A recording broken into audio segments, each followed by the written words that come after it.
All right. So I am here with Dana Acker.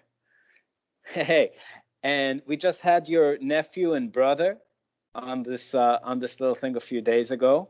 And dude, what a monster you guys have created. Well, Vic created him.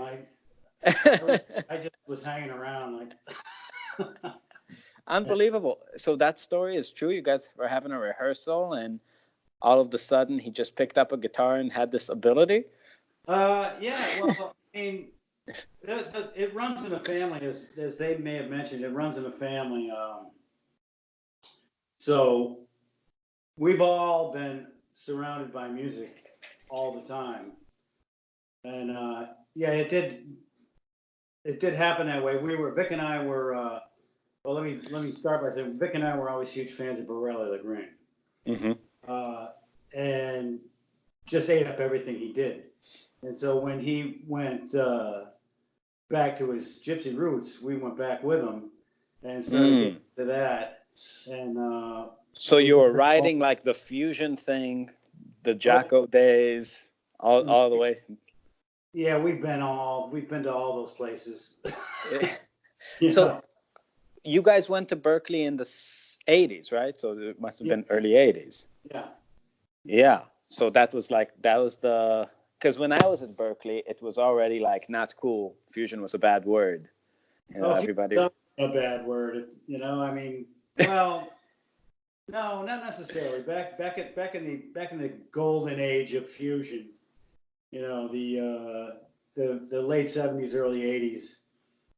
Everybody But was into it. I think what may have happened there was,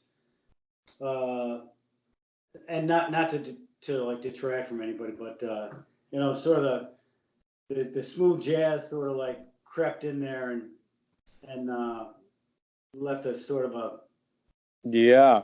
We bitter were taste. talking we were talking to John Etheridge. He blames the DX7.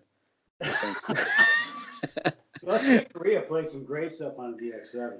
it's You true. know, Well, I mean, the playing was there in a lot of right? people, but the sound choices were influenced by cocaine. Oh well, yeah. Many things have been influenced by cocaine. Yeah. Not in my life, but Yeah. I know what you're saying about the DX7. Is it had that shimmering sort of you know Hmm. dream state sort of sound that gave it Yeah. gave the music a different vibe. Yeah. People always kind of associate that and some of like Alan Holdsworth's choice of like sounds with the future or with like another planet, but it would be very weird to get off a spaceship and have like Chicoria Electric Band playing. Well, if It's like, anybody got off a spaceship, it was Holsworth. yeah. That guy. That guy was. Vic and I still have conversations his about Holsworth and how he approached the music. The guy Nobody was. knows. Yeah, it's a mystery. Well, one of the things that he did say was like when he looked at the fretboard, everything is available. All Yeah, this. just lights up, like lights. That's what Yeah, he would always say. yeah. Yeah, man. Well, let's get into a little bit about a subject that people don't ever seem to discuss ever, which is the real difference between playing gypsy jazz on an upright bass and playing other forms of swing. Because you really get the feeling a lot of times when you go out to play with bassists that they don't do something, they don't understand their role in the music, and in a nuanced way. Like, you came to gypsy jazz later in life. What were some of the observations you made about the difference between just a normal kind of swing thing and something that's more idiomatic? Uh, the first thing and I had been a bassist for decades before we started to wade into the gypsy thing. One of the first things that I noticed, it was a particular time. Uh, we were working on this tune Daphne. I don't know if you're Hmm. familiar with it, Django tune. Familiar. Yep. All right. So I was trying to woodshed that tune because a lot of that gypsy stuff is a lot more difficult than it sounds. So I was trying to woodshed that tune, right? And no matter what I did, it just didn't sound right. it didn't have that authentic sort of. It was something just not right about it. And so I got the Django CD out and put it on and gave it a deep listen and listened to the bass player. And what occurred to me was that, like, American jazz players jazz is rooted in the blues. And so when you're walking from, say, the one chord to the 1 6 3 2,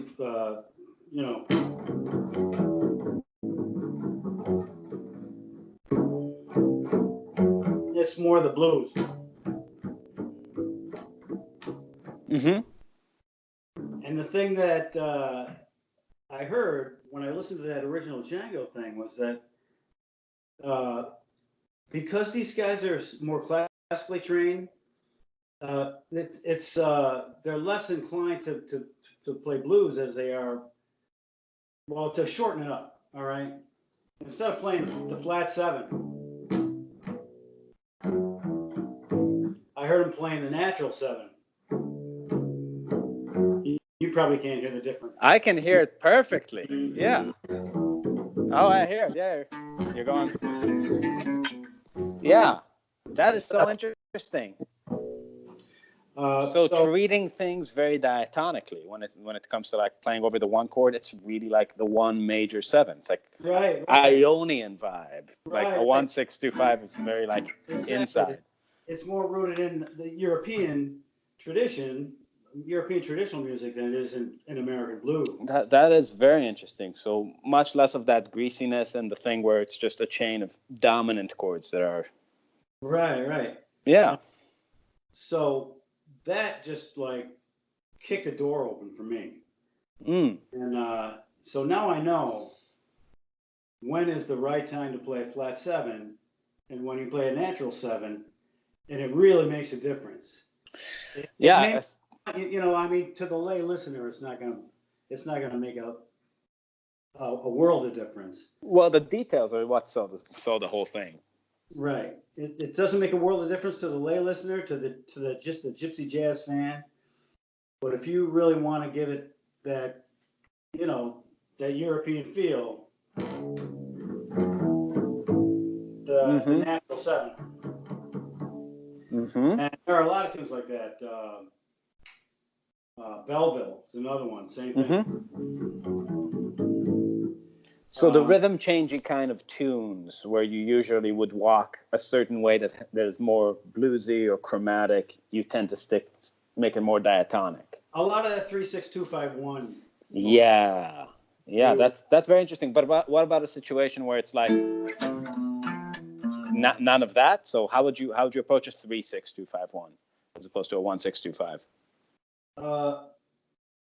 I'm sorry, say it again. So when you were playing, like you're saying, like if you're doing, let's say, not a 1 6 2 5 but a 3 6 2 5, like you would actually play, like just go very diatonic with it, not kind of the half step above the chords you're going to. No, in that case, basically where you really want to lay on that natural 7 is on the 1 chord. Mm-hmm. That's about the only place that it really matters and really makes a difference. Because it pops out. Yeah. Because that blues sound is so predominant. It's opposed to that pentatonic blues that you would play on the 1 chord in an American jazz blues sort of setting. Mm-hmm. And in general, most of the time, like you're playing halftime kind of things, right? Like in this style. Yeah. Well, the difference. One of the other main differences is that standard swing jazz stuff just kind of skips along. The bass parts skip along.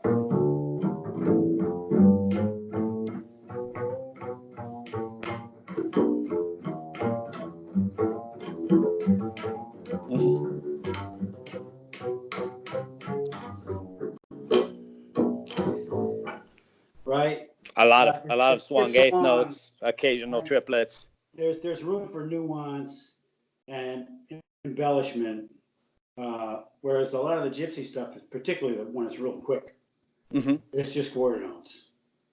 It's just, it's like,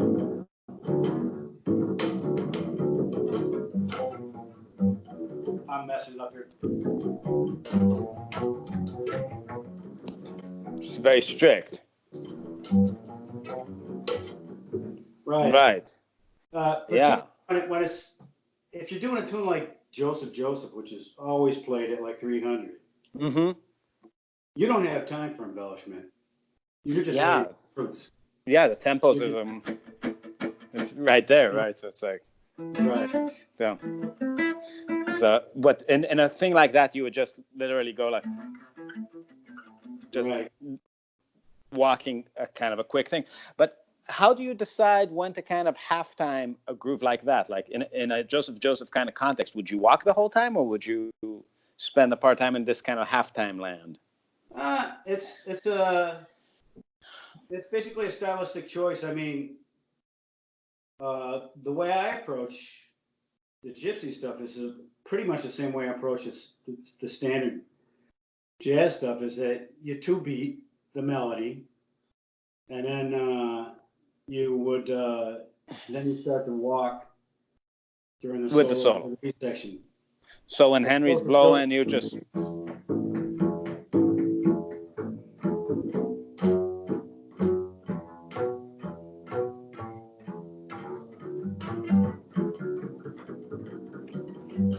so gotcha. And then it's more of a stylistic choice, but yeah, it kind of adds like an energetic flair behind the soloist, like as soon as it starts opening up. Exactly. Or one of the other things I like to use in my sort of toolbox, I guess, coming from a composition standpoint, I was Vic and I were jazz comp majors at Berklee. And so I know about compositional development. So you could, I like to switch up the bass parts to basically really flesh out the form of the tune. To really, and I've always said, like, you know, a lot of the cases, just like, this is beautiful music. Just let the music do the work. Nobody cares if I'm burning. Sure. It's about the tune, you know, and just do justice to the tune and play. And you can add things and subtract things, and there are times when I'll just lay on the room, you know.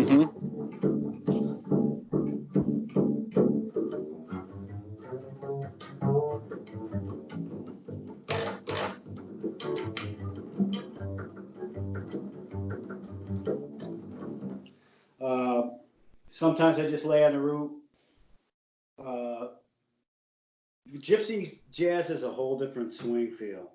Yeah, it's much straighter in a way. Yeah, it's just like the way they. I mean, I think you nailed it really on the head. It's jazz minus blues tends to be really what the original feel is, and it's hard to imagine because our jazz, when you hear Charlie Parker or Bud Powell or Art Tatum or any of these people, doesn't matter how classically infused it is, it's all blues music. Well, not only, but you'll find that in jazz music you hear a lot of ghost notes, a lot of implied things that they may not even be there, but you hear them anyway. You know what I'm talking about? Like, sort of a quick run. Yeah, but it's like you're kind of leaning in. Like you hear a triplet in there, don't you? Yeah, but it's really right.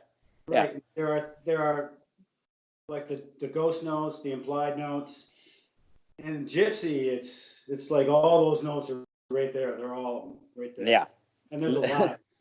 Yeah, and I think that probably has to do with the music evolving from string instruments, where you really get to articulate everything as opposed to like wind instruments where, you know, it's more like it's sung or something. Right. Like, yeah. Well, yeah. I always said that the Gypsy stuff to me it's like Charlie Parker meets Segovia.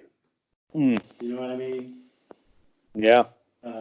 It's, but yeah, and then there are a lot of elements to the gypsy, like the Latin stuff, Hmm. bossa stuff is to me it's more, it's less bossa than bolero, you know. Yeah, it's coming from Spain, not from South America. That. So Or bossa would mhm. be more like, Right. but but in the gypsy thing you'd play it more like this. Right. Sounds like European, like Ravel, right? Right, right. or It's like or more like bolero, Carmen. somewhere between bolero and rumba. Yeah. Yeah, that's interesting. But I mean, yeah, it makes sense. It's really drawing from the traditions that colonized the South American countries that those kinds of music came out with. So it's dealing with the source. It's really Spanish music or in Italian grooves. Right, right. Well, and Uh, it's, what I've always felt too, my impression sort of has always been that when you go back and listen to that music, uh, the European guys, uh, were listening to a lot of American jazz, and they were trying to cop all that stuff, but because they weren't in that environment, they didn't quite nail it. What no, they they got was something else, exactly. They drew from what something they knew. something equally as swinging. Especially, I mean, Yeah. the GC just swings like crazy. Yeah, You know, absolutely. Absolutely agree with that. Yeah. It's it's a amazing. It's different amazing swing. how it evolved.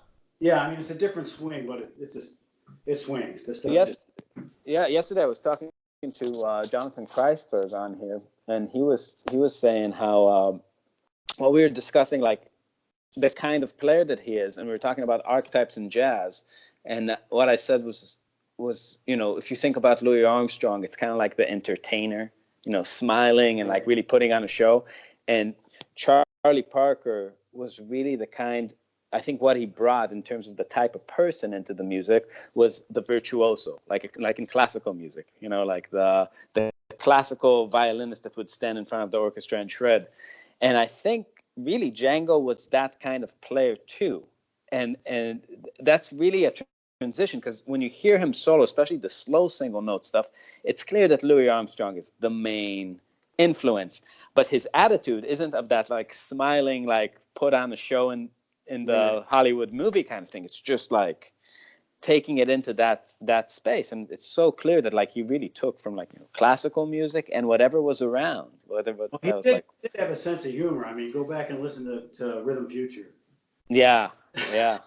I think Bum, da-da, da-da, da-da, da-da. that's a tongue in cheek kind of tune like Django. Yeah, he had a sense of humor for sure. Yeah, Um, but yeah, it was really heavily influenced by European traditional and classical music. that's Uh, really interesting.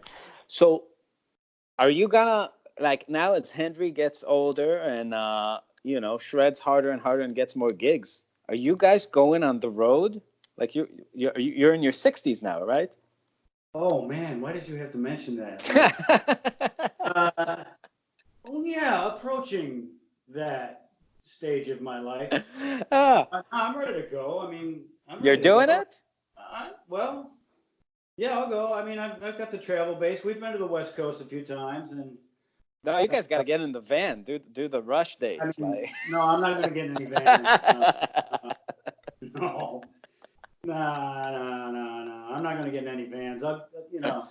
You've If done if that? I can't drive there, I'm taking a plane. Which, for those bass players who may be listening to this, you know how difficult that is.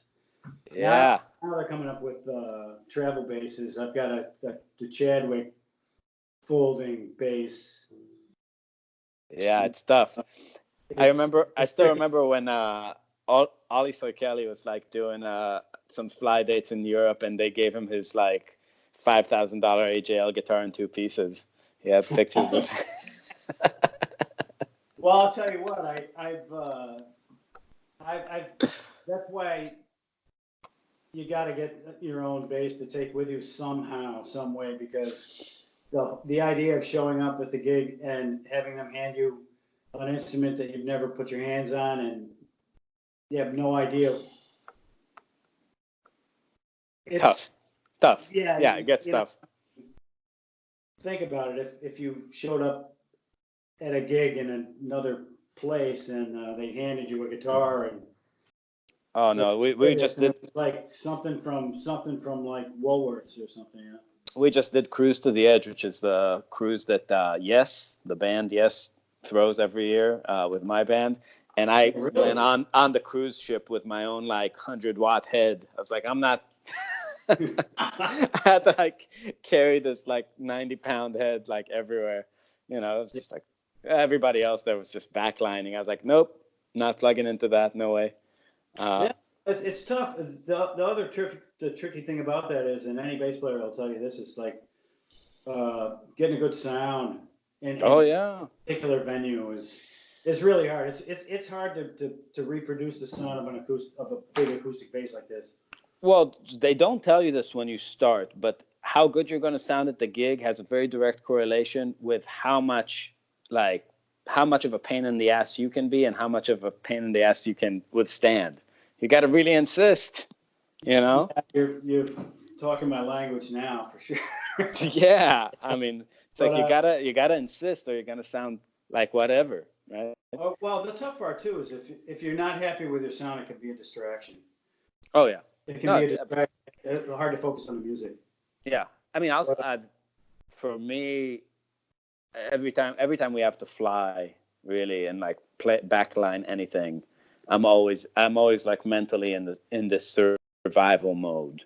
I can't really relax, because yeah, it's too big of a factor to be a question mark. Like, oh, it's like, there's gonna be like hundreds of people there. Like, I hope it will sound okay. I don't know. right. And I mean, especially if it's a high profile gig and you really need to make an impression on somebody. You know, absolutely. I mean, but it's going to be impossible to live that utopian like this is I'm going to show up and the sound check's going to take 5 minutes and then off we go. But Yeah, yeah. I've known. Yeah, that's the classic thing that the classic scenario of getting upset or where you imagine things one way and they turn out to be very different. For me, I never imagine it going well, so I tend to be like pleasantly surprised. It's like, oh, it works. It turns on. Amazing. I know. I fawn over the sound guys when that happens. Oh my god. That's But awesome. gypsy bass is it's a whole other thing than the standard American jazz thing, and the there's a lot. It's a whole different way of approaching the instrument, but there are lots of very cool things you can do to add to the music to make it even swing even harder than it does. And with the guitar, when you're doing the La Pompe, Mm-hmm. you're the hi hat there. Yeah, those 2 and 4s. Yeah. So when you're locked into that, Do you ever join in, do some? on the 2 and 4, like it's Do you ever swing. join in and do some clicking on the 2 and 4 when you're playing? Do people do that in that style? Some guys do, yeah. Yeah. Some guys and women who play bass, they're out there too. Yeah. Very inclusive. Uh, yeah, you gotta be. But yeah, I've seen. In fact, there's this, and his name escapes me. I just met him up at Jangle Fest Northwest.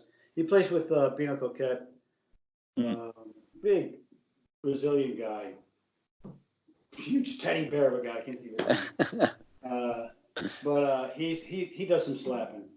Mm-hmm. I've never learned how to do that. Yeah, that seems to be kind of more of a bluegrass kind of technique. Right. I don't But I think, mean, to me, it's just a foreign idea to pound on your instrument. I don't know. yeah, I mean, also your time has to be very Yeah. nuanced if you want to really land it inside the rhythm guitar in a good way. Yeah. Right, because it's like you have this thing constantly happening, that hi-hat click you're talking about, whatever, Right. the snare brush, and to put another click on it, they really need to sound together. True. Yeah. Yeah. I've never learned that. Mm-hmm. And as well, I've never bowed either. Mm. Yeah, I don't bow. Do you come from electric bass originally? Yes. Mm-hmm. Yeah. Yeah. But I played nothing but acoustic for probably the last 10 years or so. I studied electric bass at Berklee. Yeah. Let's talk about that for just a minute.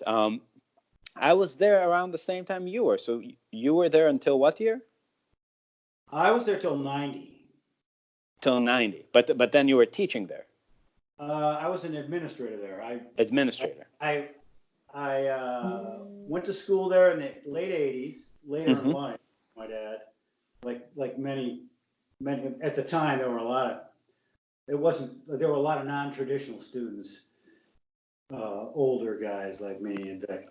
But then I started working there in like 1989. Mm. And so I was assistant director of admissions for 11 years there. Gotcha. And, so you were helping with scholarships and these kind of things? Oh yeah. I did a lot of traveled the country doing scholarship auditions. Mm-hmm. And it's funny. Some of these, there's a Jeremy Pelt. I don't know if you've ever heard of him. He's a trumpet player in New York. Sounds very familiar. Well-known trumpet player in New York. I know his mom. I talked to his mother when he was like 16 years old. So I did a lot of scholarship auditions for the college. Then I moved from that area to summer programs. And I was director of summer programs for another 12 years there. Mm. And saw a lot of really amazing talent come through. Yeah, you're the guy. Well, yeah, there were a lot of, I mean, some of these younger students. In fact, every year there was one that was just a complete standout. Mm-hmm. Yeah, I remember when I was there were a bunch of like what we call the golden children. Esperanza was there. Oh, really? Yeah, Esperanza was my class, and also Julian Lage. Oh, yeah. And Brian Baker was one that I don't know what ever happened to him, but do you remember this dude? Yeah. Played super atonal, shreddy kind of things. I'm dying to get him on this thing, but I can't find him on social media. He played with like Steps Ahead, and after Berklee. But yeah, there were a lot of guys. Jim Black was there, the drummer who's he's smoking, yeah. Oh yeah, Jim and we all worked at Tower Records, right? Jim Black, Chris Speed. I don't know if you've ever heard. Yeah, of it's excellent. Yeah, of course. Chris Speed. Andrew D'Angelo was more leans towards the avant-garde. So those are the real big players back. And Scott Kinsey. Oh yeah, I knew Scott Kinsey. And I love Scott Kinsey's playing. The funny thing is, I knew Scott Kinsey. He used to come into the Tower Records, right, and always looking for the next Zavinu thing. And that's how we connected. And we went our ways. And one day I bought it because I was always a huge fan of Scott Henderson. Mm-hmm. He's coming on this show in 2 weeks. Is he really? Yeah. I'm a huge fan. Always. Yeah, dude. Well, I opened up I bought a Tribal Tech record and opened it up, and lo and behold, there's Scott Kinsey. I'm like, hey, I know that kid. Those were the players that were there when I was there. Yeah.